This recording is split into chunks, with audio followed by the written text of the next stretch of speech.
comrades. Welcome to this week's episode of the Iron Will Collective podcast. This is going to be our last episode because pandemic time, we're all dead.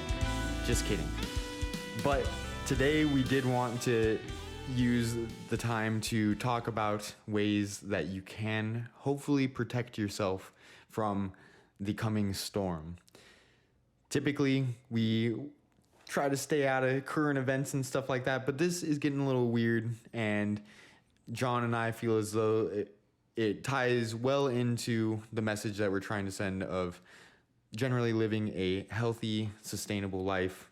So we want to be a little bit more specific on things that you can do in the fitness and nutrition realm that can potentially protect you from some adverse effects of a pandemic. We're not going to give you the keys to saving yourself or anything like that because we're not doctors, but we do know a thing or two about healthy living. So we're gonna get started with that. First off though, John, how are you doing on this fine, terrible Thursday? I'm doing really well. I'm coming in on a full belly, so riding that wave. Just had a really nice lunch. It was plentiful. And yeah, I feel great. How are you? I too am feeling very well. Gotta enjoy every day that you feel good from now on because we could all be dead in a week's time. Hey, we never know. That's the thing. We really don't. And you really wouldn't know anyway, pandemic or not. You don't know what's going to happen. You can't tell the future, but what you can do is your part to control what you can. And that can go a long way. Yeah, so I think that when it comes down to like the whole content of this episode, I'd like to frame everything the same way I would if I were talking to one of my loved ones. So whoever you are listening, I don't know you, but you're my loved ones now. And I'm just going to be speaking directly to everybody and giving our best advice here when it comes to taking care of yourself and how you can help take care of others, just in a really broad sense, because a lot of this is pretty general. I mean, we don't have specifics. Like Elliot said, we're not doctors, but we do have some good advice. I, however, am a amateur proctologist. So if anyone needs any sort of like prostate exam or anything like that, send me a message. Well, I mean, if we're going into specifics here, I guess we failed to mention I'm a certified Oaxaca healer. Down with Western medicine. That's it. Podcast over. All right, go and stand in some sage smoke and sing a rain song, and then you'll be all right. Yeah, you want to know the key to longevity? Bee stings. Everywhere. Lots and lots of bee stings. Allergic, don't matter. That's even better. Yeah, exactly. Just have that EpiPen on hand, but the bee stings will help. Yeah, how do you get stronger than the cold? Wasp stings. Wasp stings. Yeah. The wasps, they're generally useless. Just giant assholes, really. But they do help with disease. They don't. Please don't go out and get yourself stung by a wasp. Yeah. Tarantula hawk, yeah, go get stung by one of those. Those are sick. The stings don't even hurt, I hear. Like you don't even feel it. It's like a mosquito bite, but like less severe. Yeah, it's even better than a mosquito bite. Like sometimes they tickle. Yeah, exactly. And like they land and they just tickle. Yeah, instead of injecting poison, they inject endorphins. I remember the last time I got tickled by a tarantula hawk. It landed on me and I was like, oh, I've just been tickled. Did you actually ever get stung by one? No, or I worked in a place where they would run like rampant. They fly. Yeah, they're just like on the ground now. They were everywhere. I mean, we had laundry rooms at this place, and at the apartment. Yeah. Okay. Yeah, it was at the apartments I worked at, and they'd get like stuck in the laundry rooms, and they're pretty docile for the most part. They're just really scary sounding. Like, they're big. They're big suckers, and they're honestly scary because freaky looking. All jokes aside, they have like the most painful sting in the animal kingdom. That's what I heard. What was that guy's name? Like P.D. Coyote or something? I don't know. It was some guy on YouTube. You can look it up, but he gets stung by all this stuff. He gets voluntarily stung by a tarantula hawk. For science. And the clout. I mean, honestly, I think he's doing it for the clout. But it was really entertaining, and it also let me know, like, holy crap, these things are everywhere. I don't want to be messing with them. And just like that, we follow logic here at the Iron Will Collective. We follow logic and we follow pain. Yeah. You can't see it right now, but my fist is in the air. Well, mine is now too. So, okay, where should we get started? I think we should start with a real life anecdote. Please tell us about, actually, you already told me, but I think it would be good to tell the audience about your experience coughing at Chipotle this morning. Oh, man, yeah, feeling like a freak. So, I had my Chipotle. Actually, that's the full belly that I'm riding in on. All beans. John gets a big burrito bowl, but it's just beans. Yeah, secret life hack. You can actually ask for just beans, and they'll do it. They'll do it. They look at you funny, but they'll do it. They only look at you funny because you're in there coughing, though. Yeah, so, okay. Now, picture this. You're a normal guy, totally not sick, and you need to cough. Well, water down the wrong pipe or something. That happened to me this morning. Yeah. Okay, so food caught in the throat, saliva, whatever you want to... Whatever it is. We're in denial. We have corona. Yeah, no. That's the first sign is denial. Denial, fever. It's not just a river in Egypt, denial. So I'm sitting there and I need to cough. So what do? I cough. And Did you shoulder it? Did you hand it? Did you shirt it? How did you protect the environment from your germs? well, it was a 1-2 punch. So I coughed into a napkin and then I used said napkin to blow my nose, which I think the combined effect of both of those put together, given that it was a really packed restaurant at that time, there was a butt ton of people, like they looked over at me and I felt like, oh my God, I better not cough. This is going to turn into a witch hunt. They're going to start pointing fingers at me. They're going to burn you at the steak. Yeah, the coughing one. They're going to burn you at the chicken. Oh, man. It's Chipotle steak chicken, huh? I just hope they season me well. Oh, of course they do. Not as good as Chick-fil-A, but Yeah, that's true. not according to that commercial I hear, at least. And I got to say, my roommate, Ian, he actually used to work at Taco Bell, so kind of off topic, but I just thought you all should know. Yeah, he's a taco master.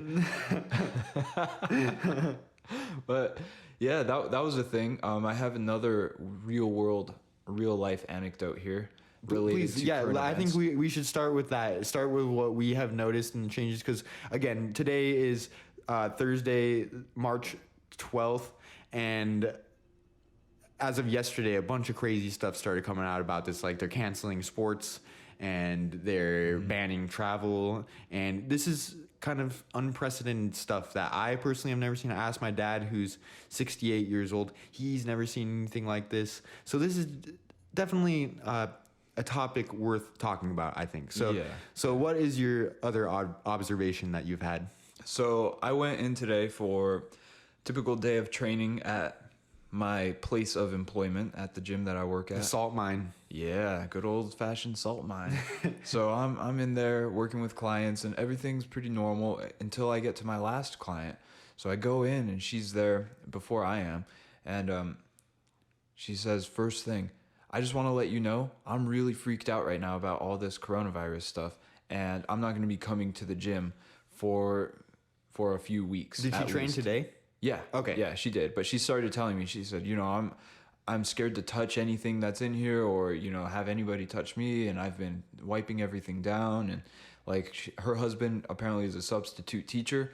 And she told him it's his last day, that he's got to cut it out and all that stuff. So, it's serious when the wife bans you from work. Yeah, definitely. Well, I mean, they're older and they're retired. And I think it's more just they're very active. Like, they like to go out and about and do things. So she's my hiker. She hikes very, very consistently. Like, her breakfast is a mile walk outside, and then she's always doing other things. Her garden class today, which she volunteers at, was canceled due to coronavirus, which she said was really strange because that's like an outdoor activity. And the thing is, I'm working with a lot of elderly people, and she probably is too in her gardening class. So it makes sense, being that they are, anybody over the age of 60 is more at risk, according to what's been published and what's been said. Really, such is the case for many illnesses, is that Yeah. if you are very, very young or a very, very old, or if you have a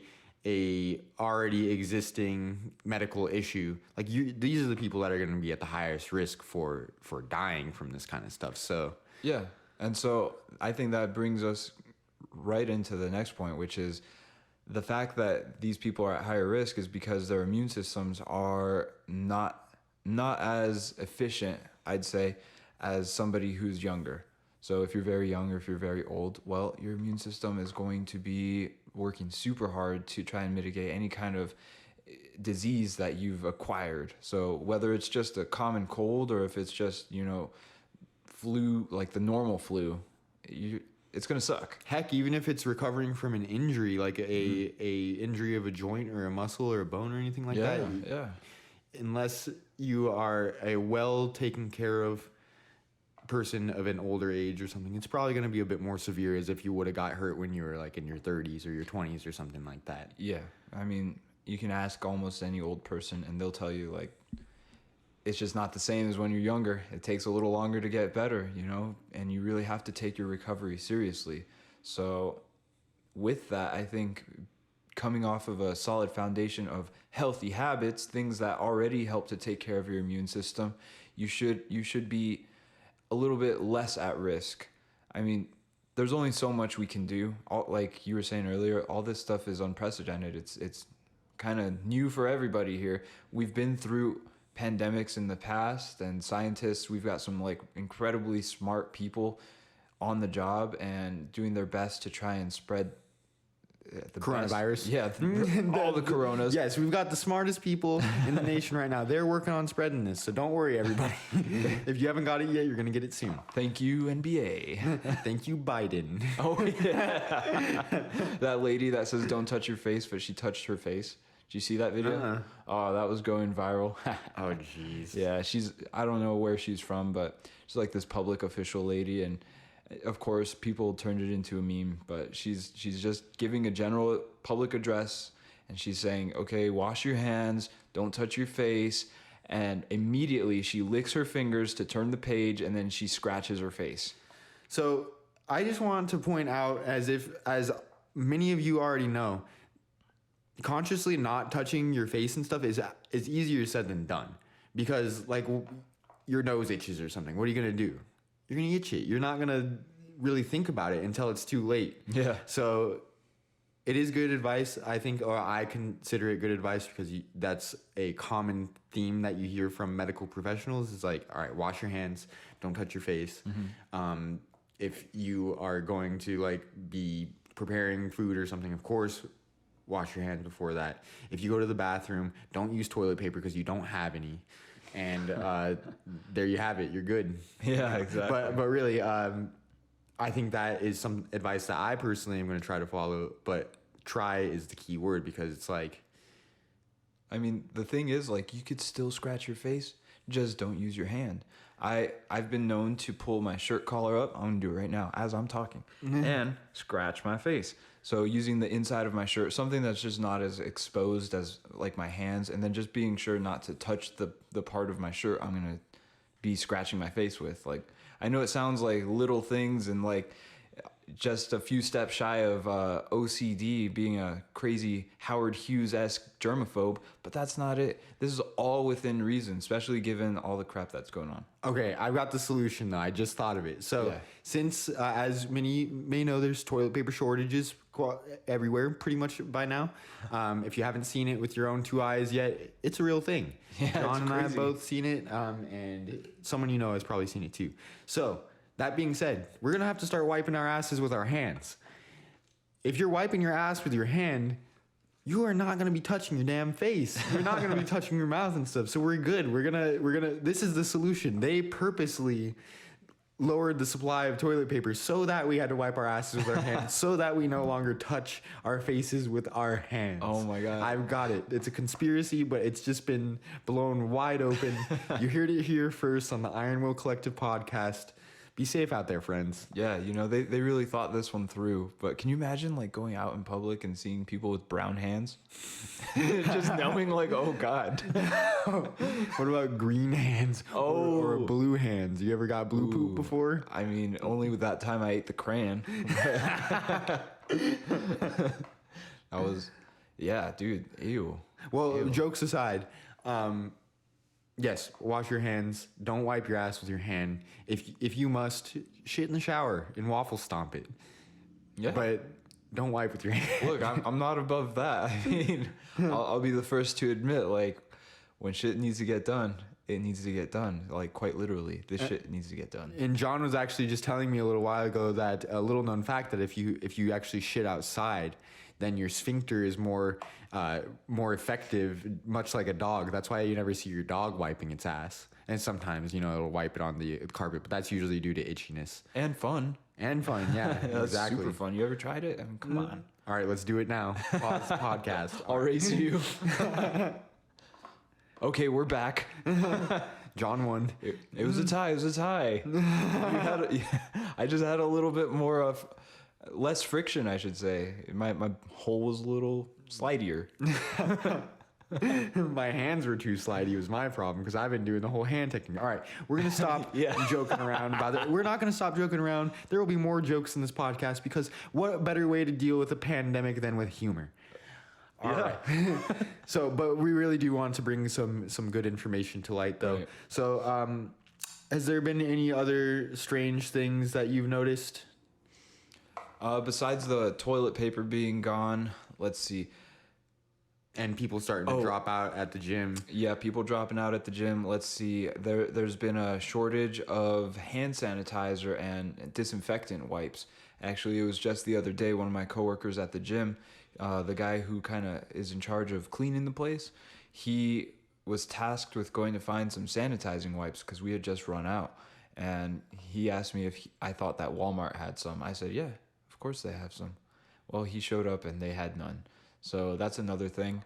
But I think a lot of people are just reverting to these things that we think right away are going to be the solution. But take it from me, seek your information and look towards reputable sources of information too. Just like with fitness, don't take one person's word as gospel. You need to take many points of view, try to find some common threads, and then make an informed, analytical decision. Yeah. Just like if you were to be picking a new exercise protocol or something like that, highly recommend fact checking some of this stuff.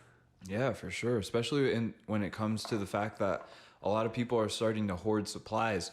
I personally think that if people had more of a mindset of like war rationing in general, like how about everybody gets a couple of rolls of toilet paper or packages of toilet paper as opposed to a select bunch of people have 20 of them. I mean, I know it's dog eat dog out there, but a guy can dream. So my thoughts on the supply situation is that we're all put in a compromised position because with people fanatically buying medicine and toilet paper and sanitation equipment or accessories, or I don't even know what the fuck you want to call it, but sanitation stuff, that is leaving a void now for people who don't have any of that stuff and probably who actually may need to restock. Yeah. So John actually, a couple days ago, I talked to him on the phone and he's like, dude, we don't have any toilet paper and we can't find any. So it's like, this is the guy who needs the toilet paper, but everybody else bought it and they've got stockpiles of toilet paper now and people who need it are not able to get it. So that's where I'm thinking it's like, maybe it's worth it for us to go out and try to get some of these items when we can, because we know we'll need them. Not saying that this is going to be like what saves you is having a package of toilet paper, but shit, like, it's nice. Yeah, we're going to need that stuff. So something that I noticed this morning at the store was that they're cleared out of Emergency, the popular vitamin C supplement. And I was like, all right, well, because we were hoping to buy some because we were like, just in case, just to have it on hand, just to fortify our vitamin C. Yeah, I like to eat a lot of fruit, and kiwis in particular have a lot of vitamin C. but it's easier to get a fat blast of it through a supplement like that. So that's, again, going back to our supplement episode, out of deficiency or convenience. There we go. We got both of them right there. Yeah, fills a void. Yeah, it can be difficult to get a lot of vitamin C, and especially if you end up on quarantine or something and can't get yourself any fruit, you might want to have something more, something that lasts longer on hand. Definitely. And supplements help in that way. But, I've heard it's a common misconception that vitamin C amps up your immune system. It's a water-soluble vitamin, and a lot of it, when consumed in excess, ends up being peed out. So I don't know what the dosage is on like a packet of Emergency. I wonder if that is an appropriate dosage that will be able to be absorbed by your body, or if it's going to be like a lot of other vitamins and end up in the toilet. Yeah. Well, there you go.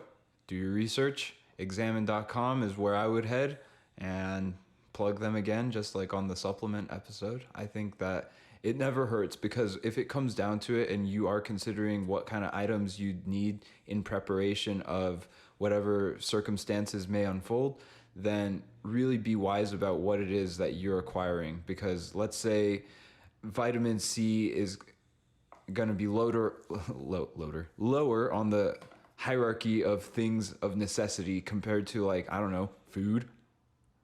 I think food would be a great place to start. Oh, I agree. Stuff that could actually sustain you. Yeah, would like to try my best to continue my nutrition as I normally would, like not really change anything like that. Of course, based on what the future holds and what is or what is not available, you will have to adapt. But I definitely think like food is going to be much more important to stockpile than a vitamin C supplement or toilet paper and stuff like that. Yeah. But where it comes in is that if you can't ever get any of this stuff ever again because everyone's bought it all and they're not restocking it, that's where it would become an issue, in my opinion. For sure. Dude, have you seen...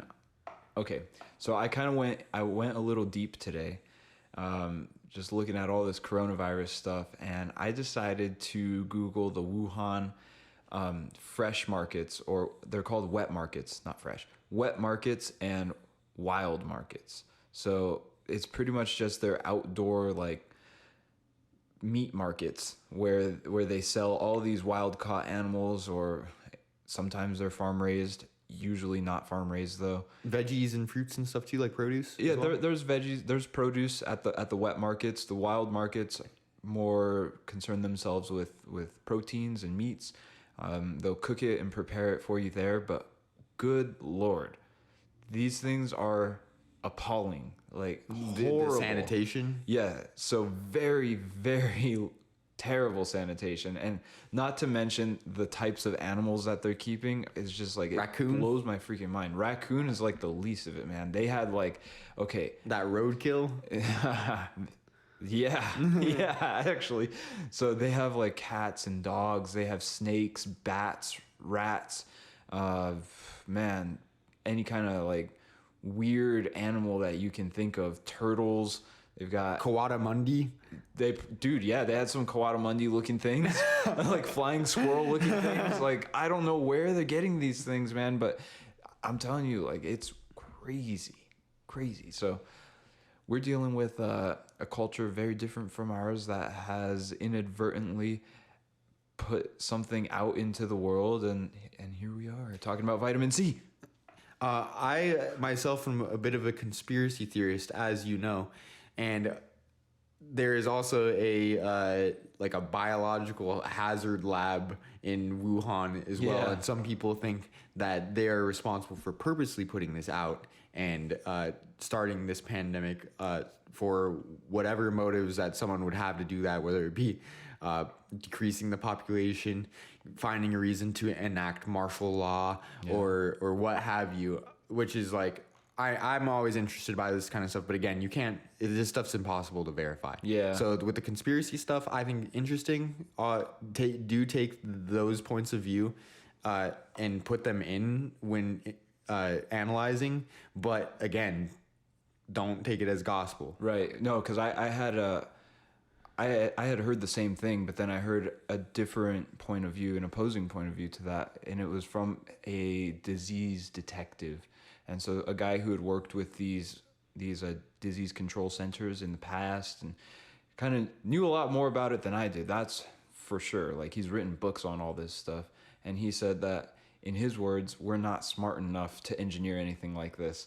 And if we wanted to engineer something like this, it would take a very long time, or he doubted that we even had the capability of doing it thus far. Because even things like Ebola or like past diseases that have been pretty significantly impactful have been produced by nature. You know what? If I was a scientist who genetically engineered a pandemic virus, that's exactly what I would say. That's true. That's true, man. Yeah, and so you never know. You really don't. Yeah. And again, this is way out of our control. So what we really want to talk about today was what is in our control. And this is stuff that we have been talking about for all 11 episodes up to this one. This is number 12. Again, thank you everybody who's been with us for the long haul. 12 weeks. We are not going to change our stance on what to do to ensure, or at least to do your part to help to make your life healthy and a quality existence. Yeah. Which we can boil it down to, I think, 4 things at this point that you can do to do your part to make sure you stay healthy. And that is exercise consistently. So that should be something you've already been doing. Eat a well-balanced, nutritious diet. Again, another thing that you should have already been doing. Mm-hmm. Drinking a ton of water. Another thing that you should have already been doing. We got to do 5 things. Because the one that we already touched on, I'll say number 4 first, which is sleep well. Mm-hmm. And then manage your stress. Yeah. 6 things. Now, number 6 is be extra vigilant and careful about your personal hygiene now. So that's the only one that would really be anything addition. Different. Yeah, because usually, like, I've seen John eat corn dogs out of the garbage can.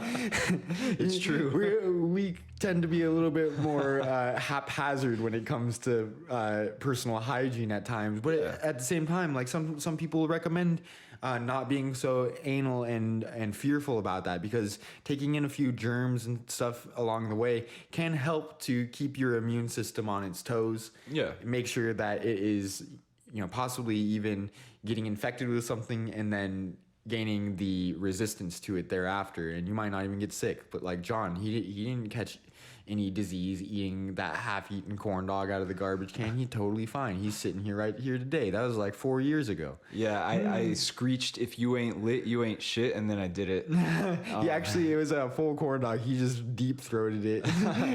No, dude, you threw away like the good bits at the end. No, I did. Yeah, it was my corn dog. It was the little crusty bits that stick on the stick. But so good. Yeah, but there you go. Like, see, nobody now, if you are at all sane, you shouldn't be eating anybody's food out of the garbage can now. So that's something that we should leave in the past. But the rest of this stuff, the stress, the sleep, the nutrition, the exercise, the water, these are things that you should have already been doing on a daily basis on top of eating food out of the garbage can. So now we're just gonna abstain from that for the next while until this blows over, or until we all die. One of the two. Exactly. Either way, we'll all be all right. The human soul is infinite. Right? When the body dies, who are we to know what happens to our being? So don't worry about dying. It's just the vessel, man. Yeah, let's worry about. I mean, as a biological entity, it is our number 1 objective to stay alive. Number 2 objective to reproduce. So let's try to stay alive. Yeah, I agree with that. And all 6 of those things are super important, man. From what I had heard, and going back to a very informative video that I had watched with scientists talking about this subject, they were saying really one of the best things you can do for yourself in terms of prevention is to do the things that would foster a healthy and very functional immune system, which you just listed them, all of those things. Like, that's how you take care of your immune system. It's not Don't like a pill fapping. that you buy. Yeah, fapping. Well, stress management, right? There you go. Lump it in. Exactly. couple times a day, a couple hundred times a day, well, I don't have a problem. So doing the things that take care of your immune system might not like prevent you from getting sick, but in worst case scenario, it could potentially be the thing that saves you.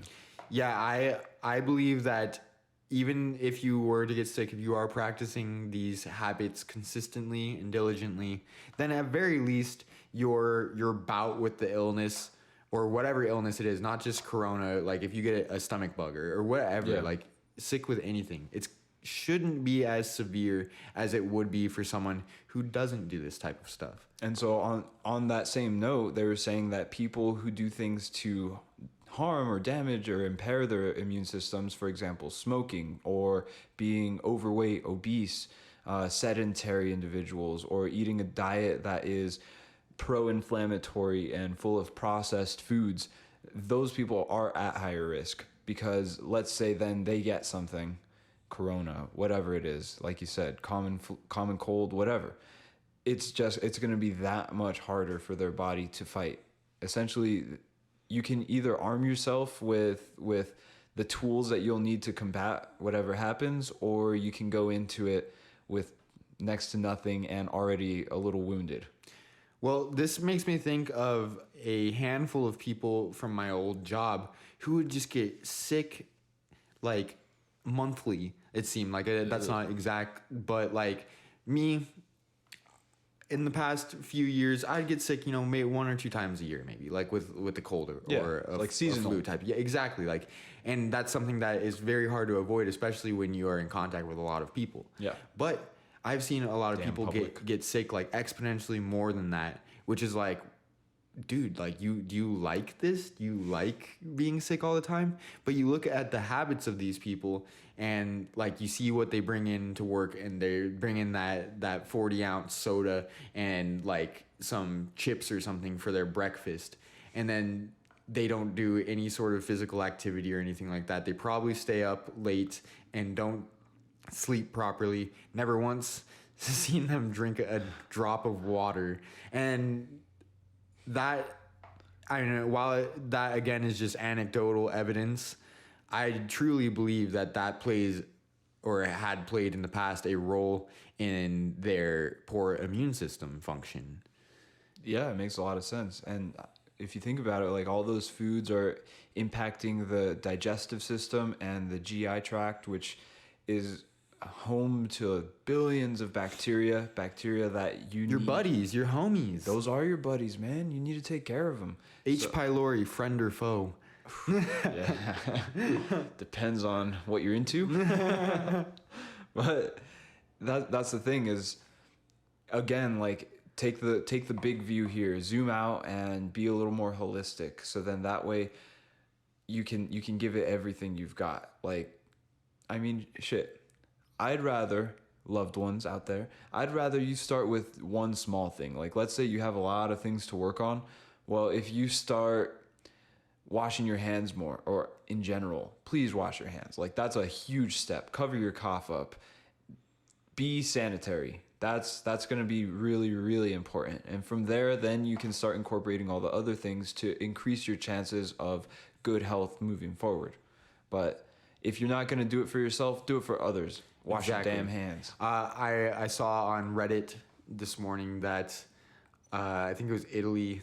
They were threatening people that voluntarily skipped out on quarantine. They were threatening them with murder charges. Whoa. So Whoa. While our government here in America, I don't think is at that point yet. Maybe they are now. Maybe they're talking about it in the offices right now, the White House or whoever the heck makes those decisions. The ultra rich Illuminati, they want us to die.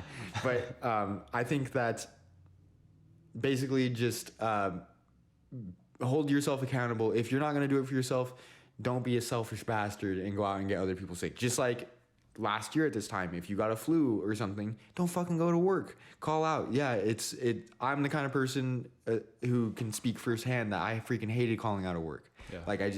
Like even though I hated work, I hated calling out worse because it's like, well, shit, it's my responsibility. Like this is my obligation. So I understand any reservations to that, but what is more important is that you would serve a better purpose staying home and not infecting the rest of your coworkers Right. or the people who come in and see you at work if you're at a customer facing position or something like that. So you do have to think about more than just yourself when it comes to this. Yeah, dude, I don't get sick leave, so calling off sucks. But there are times when it's 100% necessary, and just don't feel bad about it. Make that call and then go forward. I've heard that like all of Italy is shut down right now. Yeah, man, Closed off. It's like, and this is what again is sparking this conversation, is because typically we wouldn't be paying much mind to the things that are happening outside of fitness, really. But this really ties in because this is health, this is livelihood, and this is something that may drastically impact society. We don't know yet. But if it is as severe as it is like in Italy where they're shutting down the damn country, dude, like we got to wake up and we got to start to be a little bit more conscious of what we're doing in these times here. Yeah. Seek out that information. What I'm really thankful for is the internet, because I think without it, this would be so much worse. I mean, the last pandemic was about 100 years ago. They say we go through another one every 100 years. This is like that movie It, where it just keeps coming back, you know? Maybe that's what it was, a metaphor. Yeah, like all the babies that fought through the Spanish flu in 1919, like they're just reliving it at 100 years old now. They're like, I told you. Shaking finger. It's shaking because of the old age. But I think that a lot of things in nature happen cyclically like this. Mm-hmm. And somebody somewhere, I believe, can predict these things because, like, think of like like the Mayan calendar or something. Things that happen in like predictable fashion in long spans of time. So much like a long-term comet, a comet that is coming from the outer reaches of the solar system. Mm-hmm. We know when those are going to come back, like Halley's Comet or whatever. We know that that's going to come back every 100 years or whatever it is. Yeah. So things like this as well. That's just kind of how the universe likes to work, it seems. Is like things will happen and they will repeat themselves. It's cyclical. Yeah. I mean, I heard... I have no idea as to the accuracy of this, but I heard that the Black Plague came from China. And so I'm just... Damn it, Wuhan. Damn, it was that lab again.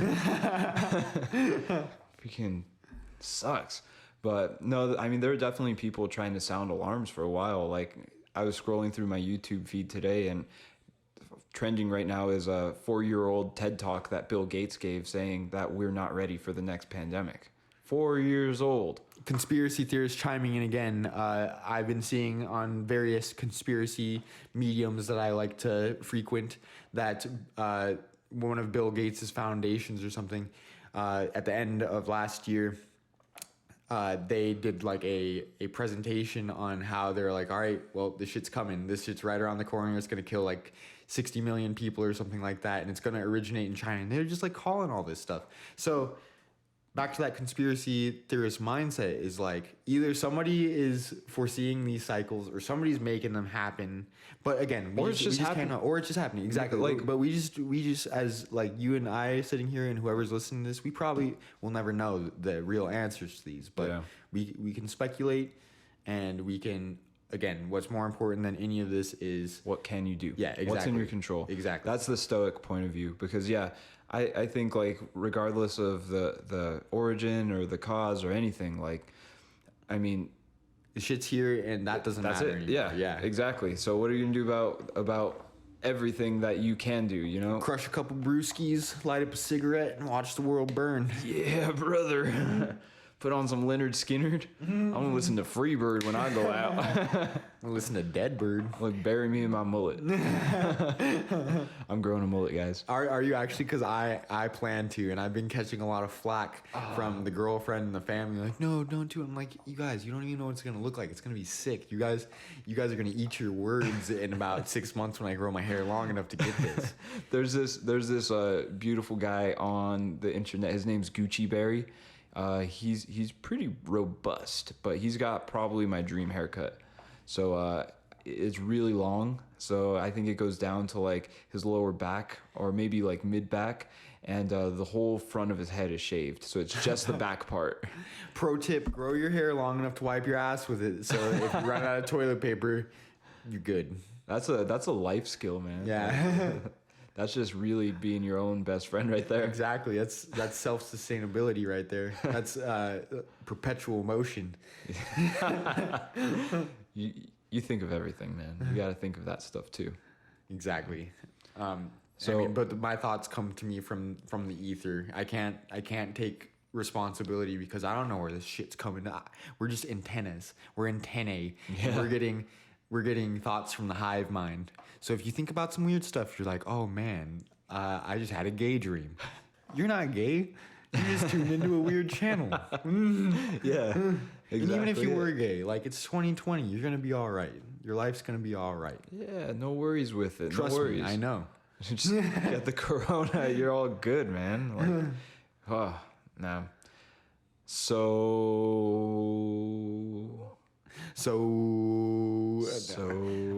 Okay, wait. Valid question here. Valid question. Shoot. So, okay. We want to continue with our physical activity, and we want to make sure that we're still physically active consistently. And now we're at LA Fitness, and there's a bunch of other people there. Nobody's wiping their crap down. What do you do? You wipe your crap down. You do as you would have. Anytime I go to a commercial gym like that or anywhere that has a posted policy of cleaning your equipment, you just do it. You be respectful. It's not that at hard. all times. Like whether or not there's a pandemic going, like please be respectful of the places that you visit, whether it be a gym, grocery store, anything like that. Please clean up after yourself. Don't make another person do that. That's bullshit. That being said, that is only going to protect you so much because like you're not going to be wiping down every single surface you touch. So there, even more so, don't touch your damn face at the gym. Try your hardest to be extra conscious out in places like that gym, grocery store, places like that where you're going to go. Something that I'm wondering in the future here, being that I go to a gym and do group classes every single morning, and I'm wondering if there's going to hit a point in time similarly to your gym where I start seeing people not showing up because of this. And I'm interested. I was actually asking the owner of the gym this morning, one of the co-owners, I was like, do you foresee this impacting your business? And he's like, yeah. And I didn't get a chance to talk to him in depth about it, but smart man. But I'm interested to see where that goes. I personally, as of now, don't have any plans to abstain from going out to the gym.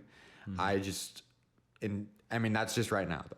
Yeah. What about you? Do you plan to continue going out and working out at the gym? I mean, I have a home gym too, so it's like I'm lucky that I have equipment of my own that I can train with if need be. But for those of you who don't, calisthenics. There you go. Yeah. Don't stop working out. If worse comes to worse, then yeah, you're going to be doing a whole bunch of prison style workouts at home. But that's if worse comes to worse. I mean, for the time being right now. No, worse comes to worse, you're going to be doing a whole bunch of prison style workouts in prison. Dude, they're not getting sick there. Okay. So. Yeah, but still, I don't know if I want to end up there. This is like, prison's the safe zone. Go do a crime and get locked up. No, I bet you. They have toilet paper. Oh, they do. That one ply, but it's better than nothing. That's debatable. But that's true. Yeah, we're hand guys through and through. Yeah, yeah. Or get a damn bidet. Ooh. Or a bidet, as it's known in the States. I always wanted to try those.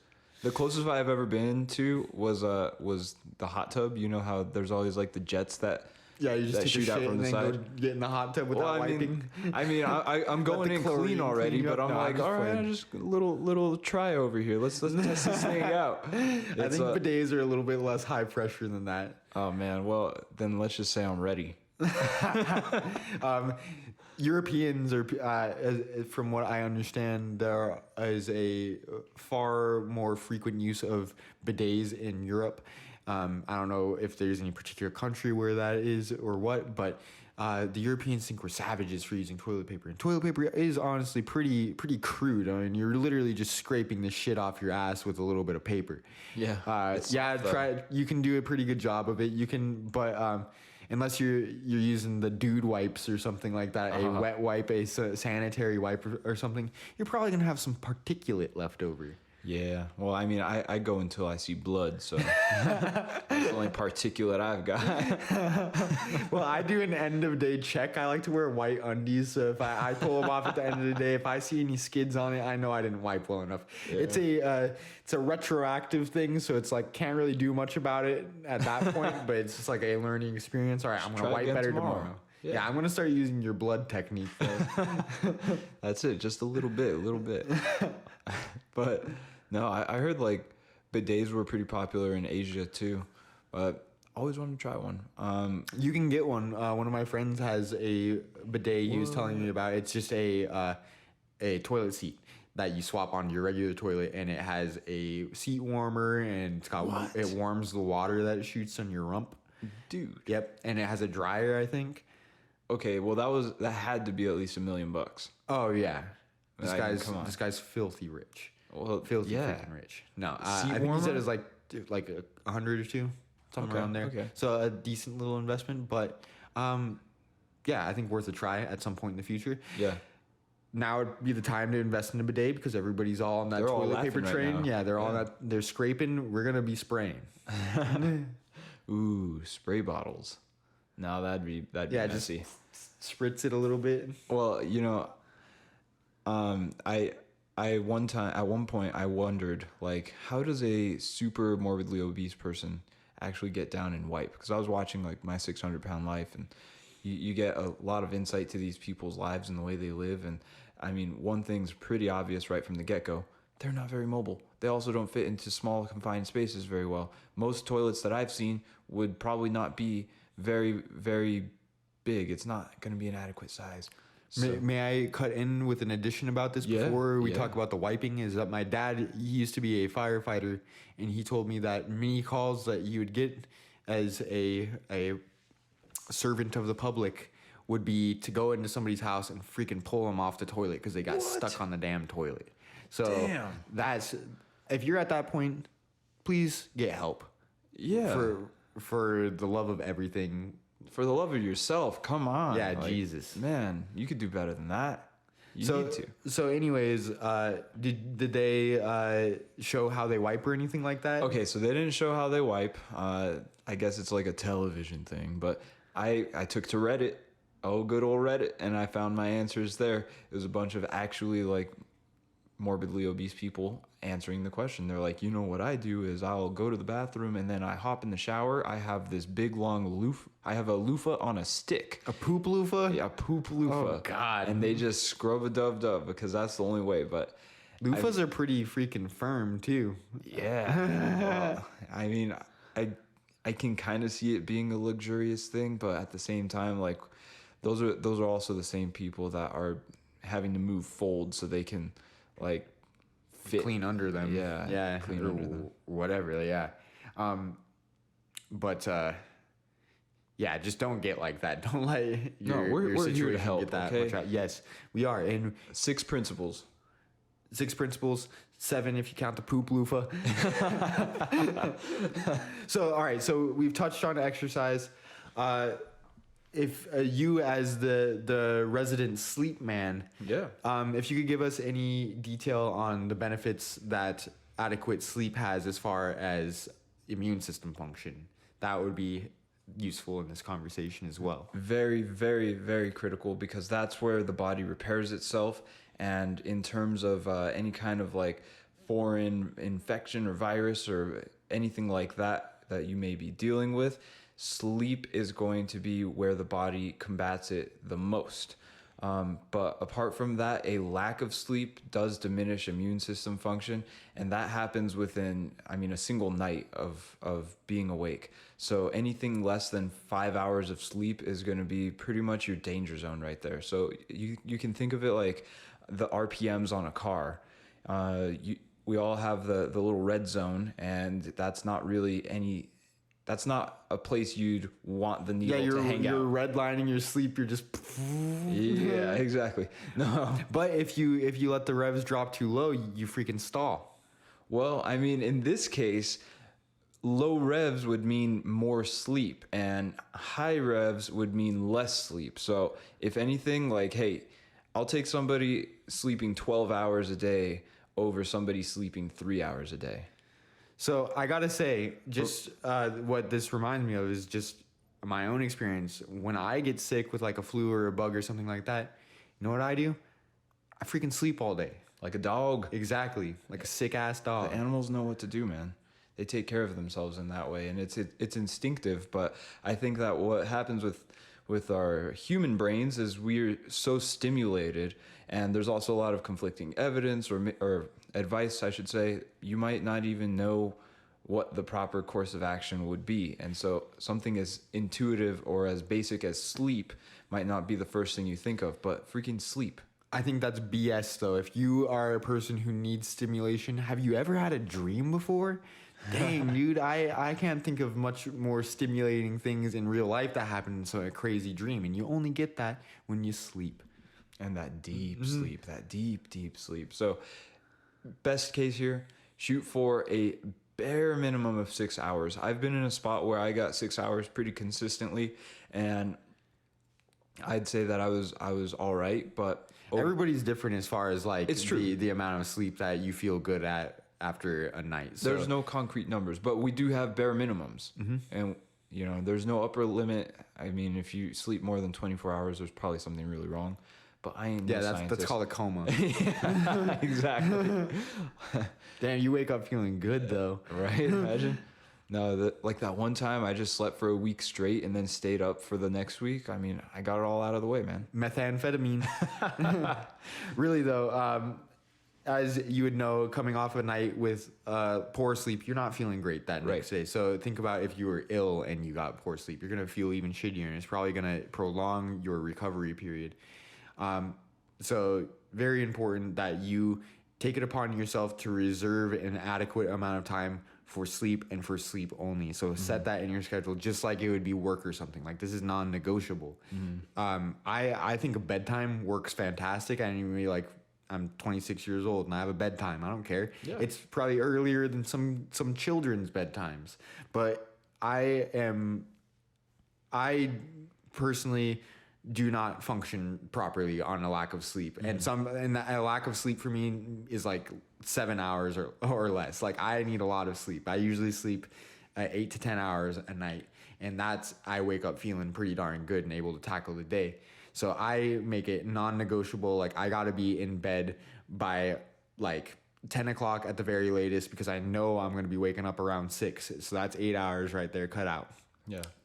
Anything less than that, I know that it's kind of like drinking alcohol, and the good example. Risk versus the reward. So your reward on the night of drinking is that you're going to be feeling good, you're going to have a good time, but at the cost of your next day, possibly, if you get hangovers like I do. I don't even freaking drink. And because of that, it's just not even worth it. So that's why I don't not sleep either, because it's not worth it. Well, that's what a lack of sleep can feel like too. It can feel like the negative effects of alcohol. So that's another interesting thing, but it does impair your body's ability to recover and to heal itself. So get that sleep. Also, super important, your nutrition. So eating a balanced variety of food, and I'm going to say eating an adequate amount of calories, because if you're sick, if you're ill in any way, you need to be feeding yourself for recovery at that point. And that can be hard to do at times too, because I've had many illnesses in the past where it's just like, you're not hungry, you don't feel like eating, but you know you need to do it. You need to get something down, preferably something nutritious. And again, with proper nutrition comes the benefits to your body as a whole, all the systems in your body, having enough to supply your endocrine system with the fats and proteins that it needs for hormone function. Yeah. And that's going to be a huge role in immune system as well. But something that I think that would be very worth paying attention to in a time like this is the micronutrients, the vitamins and the minerals. Yeah, veggies. So a lot of people, especially if you're just getting into nutrition for yourself, it's going to be the macronutrients that are going to be the king of the show. You're going to be paying attention to the protein, the carbs, and the fats. But chances are you're going to be paying a little bit less attention to your vitamins and your minerals and other other compounds that are maybe less important in your mind, but they really are very important for various functions in your well-being. So I think a great way to make sure you've got your bases covered with that is something that we recommend all the time anyway, and that is to eat a wide variety of fruits and vegetables, a wide variety of protein sources, a wide variety of carbohydrate sources. That way you're getting a wider spectrum of nutrients that are going to benefit your body. And I'd say, to add to that, minimally processed. Oh, hell no. We're eating Cheez-Its all day. Well, that's making your body work harder. It is. That's and stressing it more. And it won't let me poop. Nah, man. Cheez-Its never done me wrong, but wow, they're addicting. No, okay, yeah, no. Stop this right now. John is absolutely correct. We are huge advocates for eating minimal processed foods. And we don't place ourselves into any sort of like diet with a name. Like, I guess I don't know. I don't like the term clean eating. I feel like that's kind of vague in general. I much prefer to just, if someone asks me like how I eat, I just like, I like to eat whole foods, a majority whole foods. And that is in my opinion, a good way to go about things. Like whatever, even if you are eating a diet with a name, make sure that the quality of foods remain high. Super important. Yeah. And that will be one of your friends going along when it comes to recovery. But I guess the other side of that would be fasting. If you're somebody who's into fasting, that it's possible to get through an illness by fasting. It's another thing that animals do. We can observe it in nature. Sometimes they won't eat initially, but that's not something that you want to do long term. So nutrition is going to be really important. Yeah, you don't want to jack up your hunger and fullness signals more than they probably already are. Yeah, I mean, I think we've all been there in the first couple days of being sick where you really don't have that appetite. That could be your body's way of telling you, hey, bro, you don't need to be eating that much right now. But as soon as possible, just start shuttling in the nutrients that your body can use as building blocks for whatever it needs to repair. And that brings us to water. Water. Even if you're not hungry, water is going to be essential to, I mean, regardless of if you're ill or not, you need to be drinking plenty of water. This is another non-negotiable. It's like, set your bedtime, exercise, drink your damn water. Definitely. Because normal water, carbonated water, drink the water. H2O, yeah, you need that H20. So in a time of being sick, depending on your symptoms, it can be more or less important. So typically with a cold or a flu-like thing, you may experience some GI symptoms such as diarrhea, possibly vomiting. If these are something that's happening to you, you're going to have a hugely increased need to replenish both water and electrolytes. Yeah. Also, if you are having a fever and you're sweating a lot, hugely important that you are also replacing that water and those salts. The only time it would be less important is if you're literally just bedridden and you're not losing exorbitant. I like to use new words sometimes. Amount of water. Still going to be important that you keep up with that bare minimum, because you lose water every time you breathe. Like you're not gaining any water laying in bed, so you need to be conscious of that. And even if you're not sick, that's an easier time to not. Say you were working that office job, you're not very active. You're in a temperature controlled environment. You don't have diarrhea, even though you lied and told your boss you had it yesterday, so you didn't have to come into work. You need to be drinking water. So again, for a otherwise healthy adult, you want about 12 cups of water per day. If you are of an average size, if you're bigger, you're going to need water. If you're more active, you're going to need more water. If you're in a hotter environment, you're going to need more water. If you're got diarrhea or vomiting, you're going to need more water. Drink that water, man. Yeah, no question. Fill your bottle up and make it a point. Just get set it a done. quota. Yeah, get a bottle. Say your bottle is how big is your bottle there, John? It's about a liter.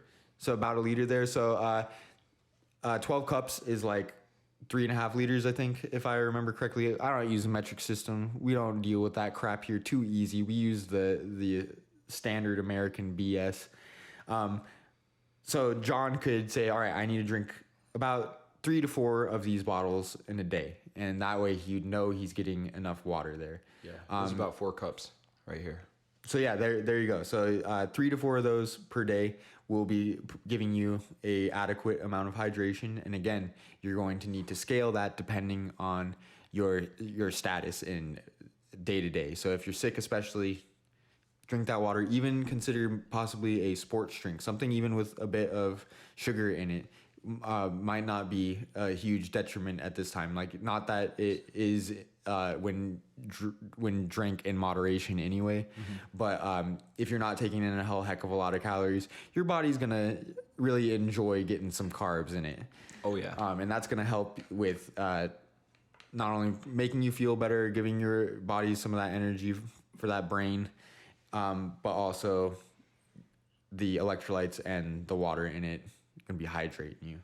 Yeah, Brondo, it's what plants crave. Idiocracy. Yeah, favorite. But okay, that covers that. Stress, I think, is like the last one that we need to talk about really quick. So stress management is, again, something that if you at all care about your fitness and what you are going to make of your goals, stress management is imperative. Stress, while a unavoidable part of life, must be managed in order to reap the maximum benefits or a high level of benefits from a fitness routine or a lifestyle behavior change in nutrition. Any of those, stress management is going to play a huge role. But especially if you're sick. If you are sick and you are also highly stressed, that could have been the reason you got sick in the first place. You might have been fine had you not been dealing with that already. So you can look at it like the straw that broke the camel's back. You could look at all the straw on the camel's back as your stress, and that camel can only handle so much before something's got to give. Yeah, exactly. And that's one of those things that I don't want to say can easily be managed, but simply. And all it really takes is an awareness and then some effort. God dang it. Just start trying things. I mean, like you said, everybody has stress. It's an inevitable part of being a human being in our modern day world. It happens. And so just be cognizant of things that arise and cause stress in your life, and then try and find ways that you can either lessen that as an issue for you, or find things that you can do to cope with the stress that you have, whether it's a change of perspective or a nice relaxing activity like a bath, a shower, a walk outside, or a yoga class, sitting in a room and just trying to clear your thoughts, like meditation stuff. All those things are really, really effective, but stress itself is almost like a sickness on its own. I mean, it's after a certain point, it's damaging internally to... You go catabolic. Yeah, exactly. Cortisol, man, it's something that we need, but we don't need to have all day. So just trying to lessen the impact of that will definitely help, and especially in terms of your immune system function. I like how you mentioned perspective in that, and that is something that we can all work on regardless of our situation, is framing our lives in a different manner. So if you are typically the person who will be putting everything in a negative light, try to turn that around, because that's toxic, honestly, for you and probably for the people around you. So try to generally let that positivity take over in any situation, whether it be you're stuck in traffic, you're at the dentist, like unfavorable things.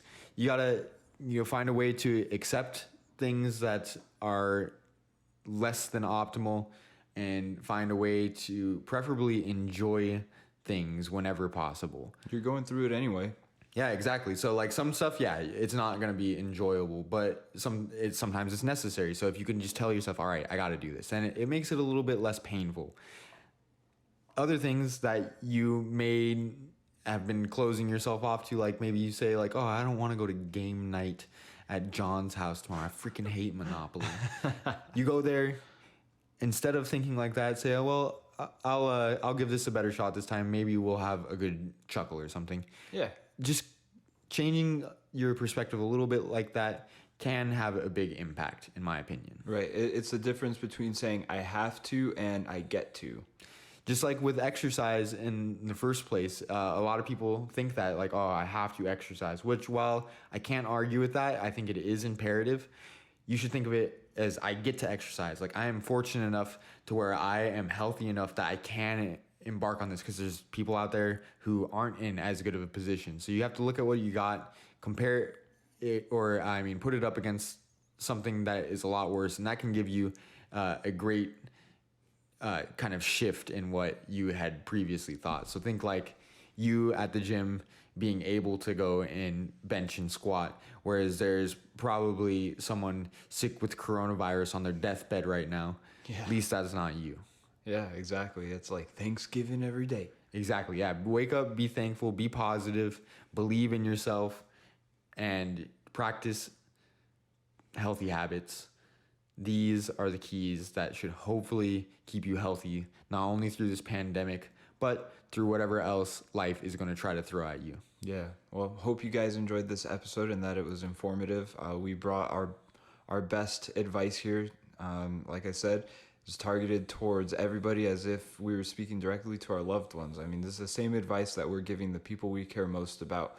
And because it's fundamental advice. If you look at the best coaches in sports, like think Bill Belichick. Bill Belichick. It's a lot of fundamentals. Just going back to basics and then drilling that stuff in and over and over and over again. Wash your hands, exercise consistently, eat a wide variety of whole foods, drink water, sleep, manage stress. Like, come on, that's not like novel stuff. Yeah, this stuff is not rocket science. Like everybody listening to this right now has it well in their capabilities. If you're not already practicing these habits, to start and at least be more conscious of them. Yeah, and the worst that you can do is try and fail and try again. So exactly, give it a shot. Yeah, fail forward. Always fail forward. So in this episode as well, as much as any others, we would love to get some feedback and hear what you guys think about the situation, because this is quite the hot topic at the time.